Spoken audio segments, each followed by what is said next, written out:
Tripolar Self, a Rohrian psychospiritual framework for transformation, written and read by Doug Scott. Introduction. For over 2 decades, I have walked alongside individuals seeking to understand themselves more deeply and navigate their spiritual journeys with greater awareness. As a psychospiritual therapist since 2001, my work has focused on integrating psychological insights with spiritual wisdom to create pathways for authentic transformation. My approach, deeply influenced by the teachings of Franciscan priest Richard Rohr, has evolved into a framework I call the Tripolar Self, comprising the anchored self, the floating self, and the significant self.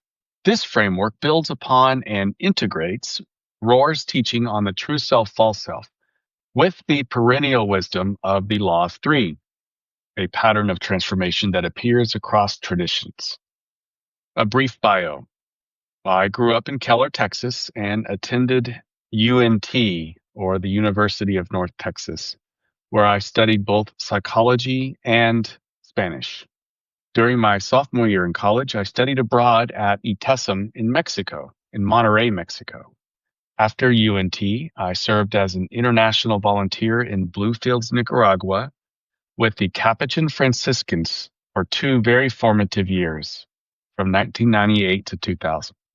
Returning from Nicaragua, I worked at a nonprofit organization in Worcester, Massachusetts, before going to graduate school at Boston College.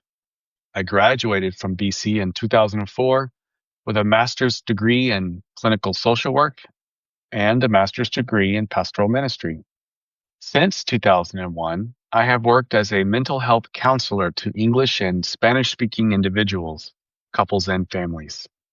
My professional path began with training in traditional psychotherapy, but I quickly recognized that conventional approaches often neglected the spiritual dimension of human experience. This realization led me to pursue an integrated modalities that honor both psychological development and spiritual growth. Since establishing my practice, I have worked with hundreds of clients seeking to reconcile their inner conflicts, heal from trauma, and discover their anchored selves, their authentic selves. Richard Rohr, as I mentioned before, has been a significant influence in my life and work. He's a spiritual father and mentor whose wisdom has shaped my understanding of transformation. Rohr, a Franciscan friar, internationally known speaker, and founder of the Center for Action and Contemplation in Albuquerque, New Mexico, has dedicated his life to teaching contemplative practice and spiritual wisdom across traditions. His writings on the true self and false self particularly resonated with my clinical observations, prompting me to develop a framework that could bridge spiritual concepts with psychological realities, understanding the Law of Three. Before exploring the tripolar self, it's important to understand the Law of Three. This is a principle that illuminates how transformation occurs in all living systems. This law, explored extensively in the perennial wisdom traditions, recognizes that genuine development happens not through binary opposition, but through a ternary process involving 3 essential phases: contrast, tension, and resolution. The 3 essential phases. Contrast. Contrast occurs when we encounter differences or oppositions. This might be the difference between what we know and what we need to learn, between our perspective and another's viewpoint, or between what we believe ourselves to be and a deeper reality. Contrast is not a problem to be solved, but the necessary starting point for growth. Tension. Tension emerges when contrasting elements interact, creating dynamic energy. This is not negative. It's potential energy, like a stretched rubber band containing possibility for movement and change. Tension manifests as the discomfort of not understanding something yet, the friction that arises when different viewpoints encounter each other, or the pressure felt when our current self-concept is challenged. Resolution. Resolution happens when tension transforms into a new synthesis that transcends the original opposition. This isn't about one side winning or compromising, but about the emergence of something genuinely new that couldn't exist without the preceding contrast and tension. Resolution presents a choice. We can either maintain our current level of development, the horizontal path, or elevate to a higher level, the vertical path. These three phases follow a predictable sequence that creates not a circle, but a spiral of development. It goes as follows. Every contrast creates potential for tension. Every tension creates potential for resolution. And every resolution creates potential for a new, higher level contrast. For those of us familiar with the Christian term metanoia, which is often translated as convert or repent, this is the very pattern of metanoia. Metanoia meaning an enlarging, a growing, and a widening of our sense of lived experience. Noia meaning hearts, our heart mind. So we can think of every contrast creating potential for tension, every tension creating potential for resolution, and every resolution creating potential for a new higher level contrast as the very power and dynamism that thrusts metanoia ever forward in that spiral-like fashion. When we complete this cycle, we don't return to where we started, but advance to a new level where we encounter more sophisticated forms of contrast. Each level encompasses greater breadth and depth than its predecessor, becoming more inclusive and expansive. The tripolar self and the law of three. My framework of the tripolar self represents a practical application of the law of three to the journey of the psychological and spiritual development. The three elements, the anchored self, the floating self, and the significant self, interact in ways that create conditions for transformation. The significant self, the agent of transformation. At the center of this framework is what I call the significant self. It's our sense of self that operates in the world and makes meaning of our experiences. The term significant refers to this self's function as meaning maker, interpreting each moment's catalysts as they enter our awareness. This is the agential self, the self with agency, the one with choice and volition, capable of moving between different modes of being. I invite the listener now to picture three different selves. The anchored self is on the bottom. It is anchored into, say, the bottom of the ocean. In fact, it is the ground of the ocean arising in some kind of new protrusion, nodal point. You might think of a rock or a boulder that is not other than the floor, but is an individuated example of the floor. And it is anchored into the ground of being. Then way above, at the surface of the ocean, floats the floating self. And then in the middle, in your image, envision a porous self, a self that is like a ball, a wiffle ball, or something like that, that is porous. And the significant self can go up or down because connecting the anchored self with the floating self is the long chain, which I like to call the holy tether. The floating self is tethered to the anchored self in our image. and sliding up or down is the significant self. So with this image in mind, the significant self constantly oscillates between two depths, the floating self above and the anchored self below. Its position along this vertical axis determines how we perceive reality, relate to others, and respond to life's challenges. The journey of transformation involves learning to position our significant self, the meaning making self, more consistently within the depth of the anchored self, rather than remaining trapped in the perspective of the floating self. The floating self, the first position. The floating self corresponds to what Richard Rohr calls the false self. The floating self operates from a rigid, narrow, and fragile perspective, constantly seeking validation and status and control.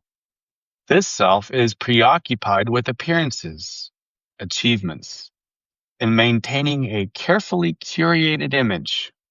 As Rohr describes it, the floating self believes it's greatly important to be important, making it constantly offended and defensive.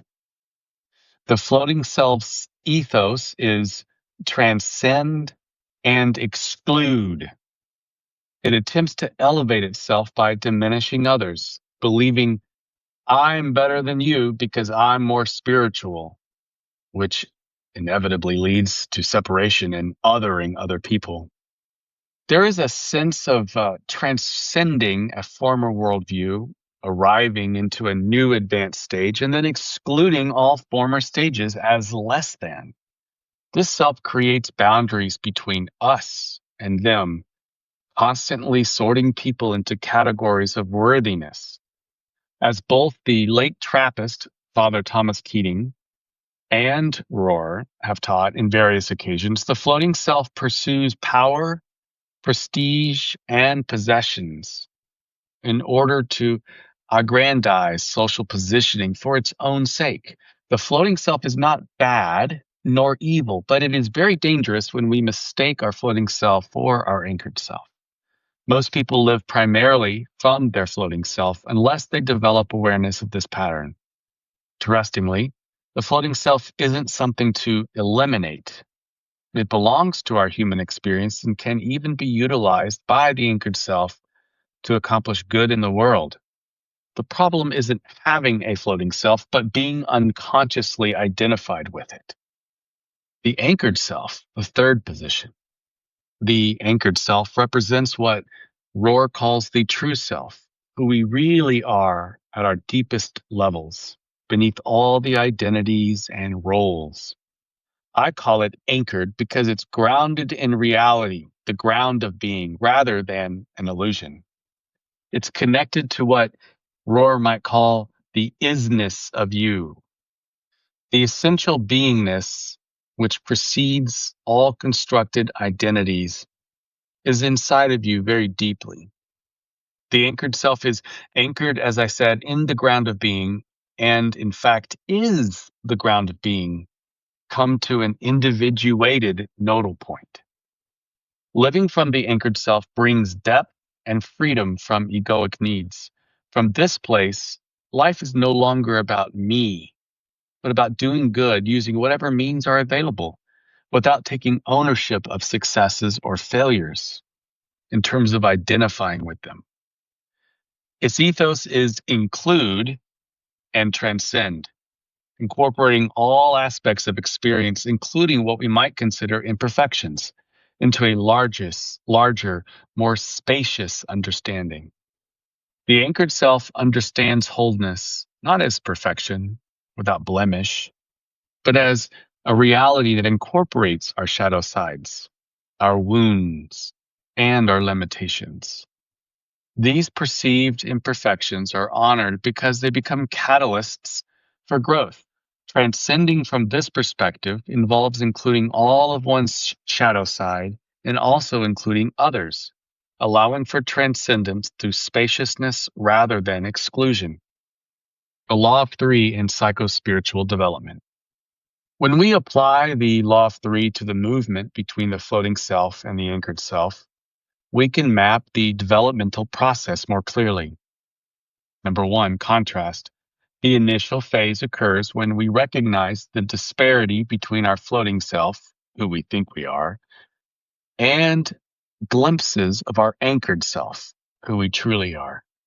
This contrast might come through spiritual practices, relationships, or life experiences that reveal limitations of our ego structure. Number two, tension. As this awareness grows, it creates tension. Our significant self experiences the pull between the familiar security of the floating self and the authentic freedom of the anchored self. This tension manifests as the discomfort of cognitive dissonance or emotional ambivalence being pulled in two different directions, or spiritual restlessness. Three, resolution. Transformation occurs when we allow this tension to resolve not through regression to the floating self, nor through rejection of it, but through integration. The significant self descends to the level of the anchored self, which then can compassionately include and utilize the floating self without being identified with it. This process doesn't occur once, but repeatedly throughout life, creating a developmental spiral. Each resolution creates the conditions for a new level of contrast as we encounter more subtle forms of the ego attachment and deeper dimensions of authentic being. Transformation through falling upward. Richard Rohr's concept of falling upward, which is also the title of one of his best-selling books, complements this understanding by highlighting how the descent of the significant self towards the anchored self often requires what feels like failure or falling. As Rohr describes, spiritual maturity comes through what initially appears as falling, but ultimately propels us into greater wisdom and depth. In the first half of life, we necessarily focus on establishing our identity, building what Rohr calls our container or ego structure. This involves creating boundaries, learning social norms, establishing ourselves professionally, and developing discipline. During this phase, the significant self primarily operates from the perspective of the floating self, which is appropriate and necessary for early development. However, the transition to the second half of life involves a fundamental shift. Rather than continuing to build and defend the ego structure, we begin to question its limitations and move beyond dualistic thinking. This transition rarely happens smoothly. It typically requires some form of falling or failure, which Rohr sees not as unfortunate obstacles, but as necessary catalysts for spiritual growth. I've observed that clients who have experienced significant setbacks, loss of status or relationship failures, health crises, or professional disappointments often stand at the threshold of their greatest transformation. These experiences can crack open the floating self's carefully constructed narrative, creating space for the significant self to descend towards the anchored self, living from different aspects of the self, life in the floating self. When the significant self is primarily positioned within the floating self, life becomes a constant struggle for validation and control. I've witnessed this pattern in many clients, executives who derive their entire sense of worth from their professional achievements, parents who live vicariously through their children's successes, spiritual seekers who use their practices as badges of superiority rather than tools for authentic transformation. A person operating primarily from the floating self might become defensive when receiving feedback, unable to distinguish between their actions and their worth. They may feel threatened by others' successes, viewing life as a zero-sum game. They may judge themselves and others harshly, creating rigid categories of right and wrong. They may experience anxiety when their carefully constructed image is challenged. They may seek constant external validation through achievements, appearances, or affiliations. They may feel empty despite outward success, wondering, is this all there is? They may use spiritual practices to enhance their ego rather than transcend it. One client, a successful attorney, came to me after a panic attack in the courtroom. Despite her impressive career, she lived in constant fear of being found out as inadequate. Her significant self was so deeply embedded in her floating self that any professional challenge became an existential threat. Our work involved helping her recognize this pattern and gradually create space between her core self and her professional identity. Life in the anchored self. When the significant self operates more consistently from the anchored self, life takes on a different quality. There's a groundedness that persists even amidst challenges, a capacity to hold paradox and complexity without being overwhelmed. A person living more from their anchored self might receive criticism with openness, able to learn without feeling diminished. They might celebrate others' successes genuinely, recognizing abundance rather than scarcity. They may hold strong values while remaining compassionate towards different perspectives. They may feel comfortable with vulnerability and imperfection. They may find motivation from within rather than seeking external validation from without. They may experience a sense of purpose that transcends personal achievement. And they may use spiritual practices as tools for service and compassion rather than self enhancement. Another client, a teacher who had survived cancer, demonstrated this shift dramatically. Before her illness, she had been consumed with providing or with proving her worth through perfect performance. After recovery, she found herself operating from a deeper place, still excellent in her work, but no longer defined by it. I realize I'm not my achievements, she said.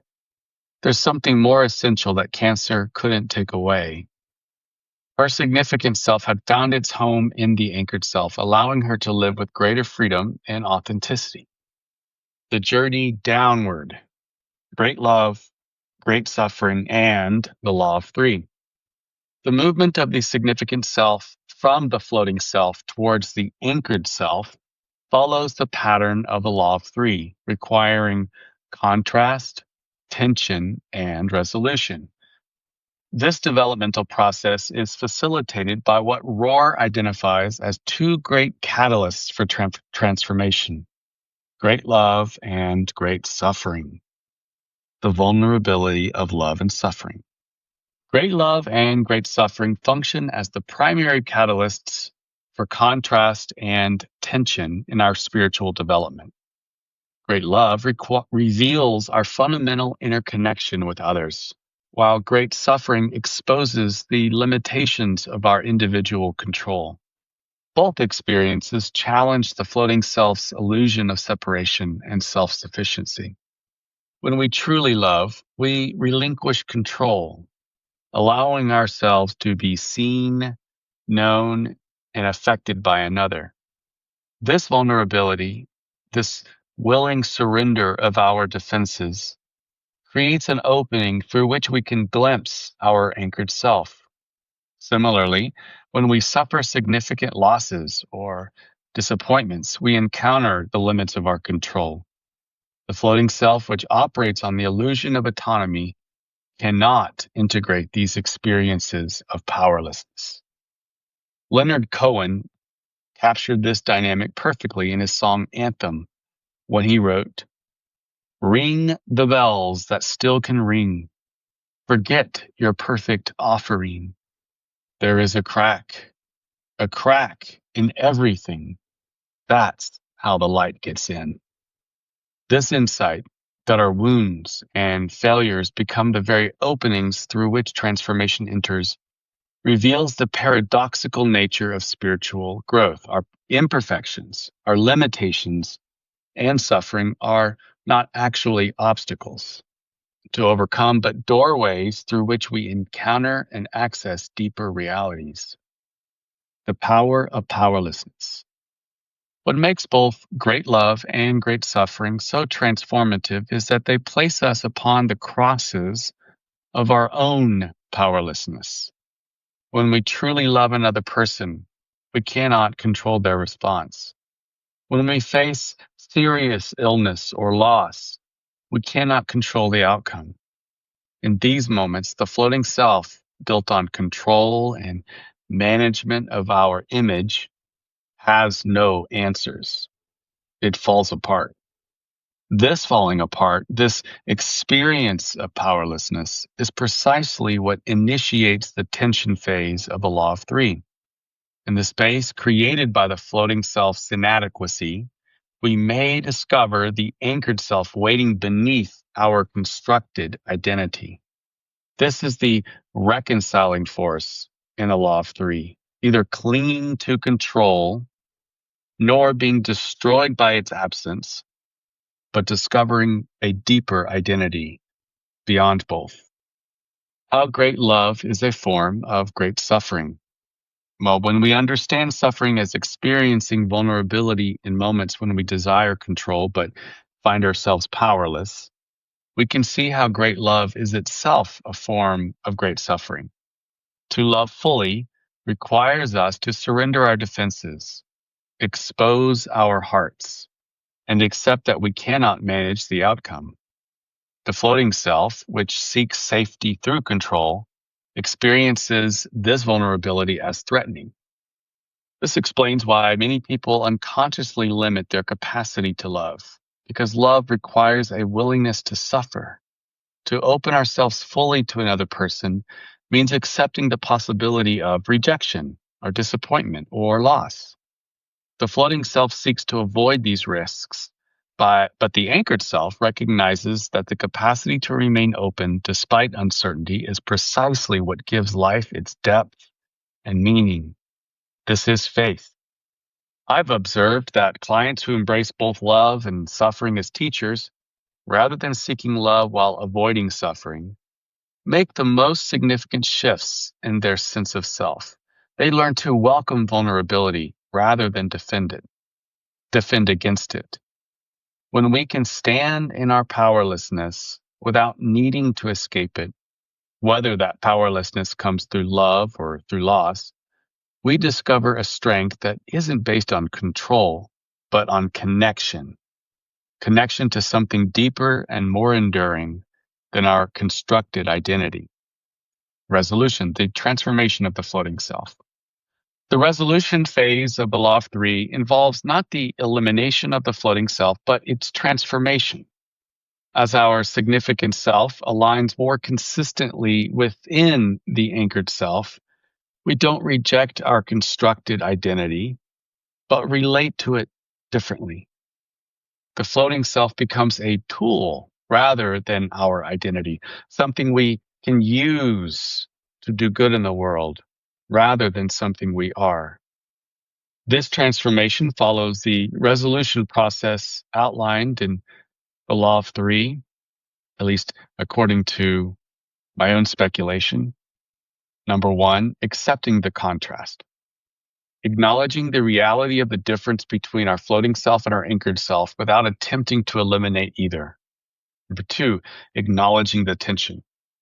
Recognizing and feeling the dynamic energy created by living in the space between those two aspects of ourself. Number three, balancing oneself. Finding the equilibrium amidst the competing forces without being pulled entirely into one or the other. Number four, choosing to release the identity formed at the previous level. Letting go of exclusive identification with the floating self is the path forward. And number five, opening ourselves to greater love. That's expanding our capacity for integration and harmony through the spaciousness of living inside of the anchored self. Through this process, the floating self is not eliminated, but redeemed. It becomes a vehicle through which the anchored self can express itself in the world, offering its unique gifts and abilities and service rather than in pursuit of validation. This is the essence of what Rohr calls falling upward. The ego falls from its position of dominance only to be reclaimed and utilized from a place of greater depth and integration. Conclusion. The goal of a fully lived life is not the pursuit of happiness, lowercase h, but rather the discovery of meaning and purpose. Emotions like happiness and sadness come and go. They are appropriate and belong to the whole human experience, but they are not teleological. They are not the end goal of human existence. What characterizes a life well lived is not perpetual happiness, but an abiding, deep feeling of joy that emerges from wholeness, manifested both from within and without. This joy creates a luminosity that emanates from internal integrity, and can illuminate others, drawing them toward their own anchored self. As the psalmist says, deep calls unto deep. The ultimate goal of life, as I've come to understand it, is to learn how to die well and often, to surrender repeatedly down into the anchored self, and then using the floating self to do good in the world. Through this process, the floating self becomes redeemed and sanctified. It is transformed from a source of separation into a vehicle of service. The framework, the framework of the tripolar self, seen through the lens of a law of three, offers a map for understanding our internal landscape and the journey of transformation. By recognizing where our significant self is operating from any given moment, we gain the capacity for choice rather than remaining unconsciously identified with the floating self.